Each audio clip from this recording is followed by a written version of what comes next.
শিক্ষক দিবস উপলক্ষে বাড়িতে একটা ছোট্ট অনুষ্ঠান ছিল। মায়ের ছোট ছোট খুদে স্টুডেন্টগুলো নিজেরাই বেলুন টেলুন কিনে এনে সাজাতে বসে পড়েছিল। আমিও ওদের একটু সাহায্য করে দিচ্ছিলাম। তো জায়গার মধ্যে বেশ সুন্দর সাজিয়েও নিয়েছিলাম আমরা সবাই মিলে।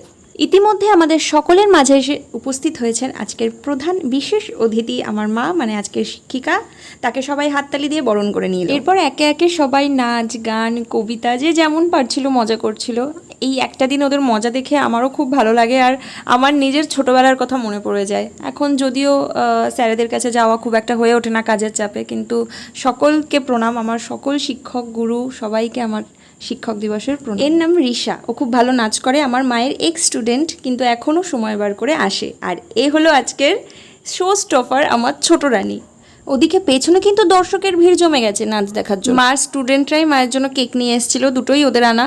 তারপর মাকে বসিয়ে মাঝখানে সবাইকে গোল করে বসিয়ে কেক কাটানো। এদিকে নিচে তৈরি হচ্ছিল ফুলকো ফুলকো গরম গরম লুচি আর সাথে ছোলার ডাল।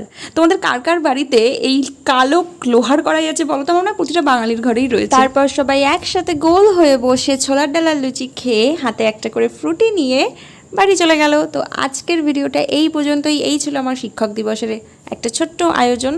তোমাদের কেমন লাগলো বলে দিও। দেখা হবে নেক্সট ভিডিওতে। টাটা।